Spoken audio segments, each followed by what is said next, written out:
अस्सलाम वालेकुम रहमतुल्लाह दोस्तों, वेलकम टू माय चैनल।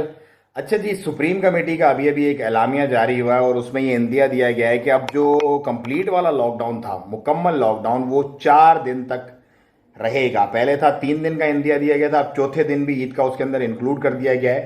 तो जितने भी लोग हैं अपनी वो 4 दिन के हिसाब से ग्रॉसरी वगैरह या जो भी मामलात करने हैं वो उस हिसाब से करें ताकि परेशानी का सामना ना करना पड़े। और कुछ इन्फॉर्मेशन मैं आप लोगों को दे दूं रिगार्डिंग, अगर किसी को एयरपोर्ट पे छोड़ना है तो बिल्कुल छोड़ सकता है, कोई मसला नहीं है। खुदा ना खास्ता कोई इमरजेंसी हो जाती है घर के अंदर और घर से बाहर निकलना लाजमी है मूवमेंट बैन के दरमियान, तो सिंपल उसका एक प्रोसेस है। और वैसे भी खैर इमरजेंसी में तो ऑफ कोर्स अलाउ है, मसला नहीं है, लेकिन in case of only emergency.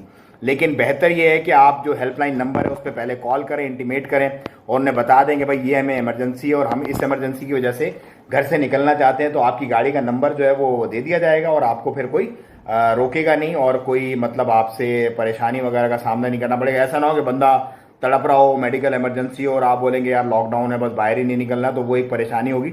इसीलिए मैं इसको थोड़ा क्लैरिफाई कर रहा हूँ। अगर एयरपोर्ट पे आपने जाना है, एयरपोर्ट पे भी आप छोड़ सकते हैं।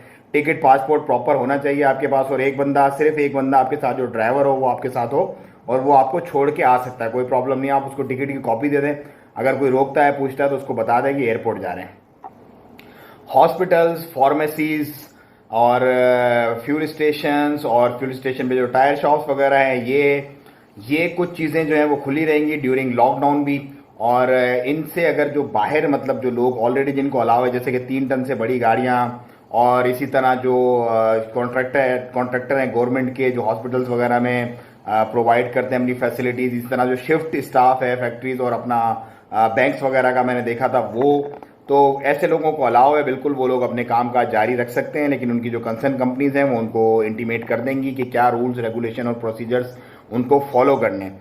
सो ये कुछ मामलात हैं जो चल रहे हैं। और जो फ्रूट एंड वेजिटेबल मार्केट है वो भी ऑपरेट करेगी, बिल्कुल ऑपरेट करेगी। गेट नंबर 1 जो है वो खोल दिया गया है, वो जितनी भी गाड़ियां वगैरह वो हैं। गेट नंबर 2 से जितने भी रिटेल बायर्स जो हैं वो इंटर हो सकते हैं, कोई प्रॉब्लम नहीं है, अपनी खरीदो फरोख जारी रख सकते हैं। और अपने जो मामलात हैं, जितने भी लोग उसके अंदर काम करते हैं मंडी के अंदर, वो भी अपनी ड्यूटीज़ वगैरह कर सकते हैं। लेकिन ये लॉकडाउन फुल लॉकडाउन के अंदर नहीं, ये जो सुबह 4 रात को शाम को 5 बजे से लेकर सुबह 4 बजे तक का जो लॉकडाउन है, उसके बीच में जो पीरियड बचेगा, मतलब सुबह 4 से लेकर शाम को 5 बजे तक जो भी अपने मामलात ज़िंदगी है वो लोग आप अपने प्रॉपर तरीके से कर सकते हैं।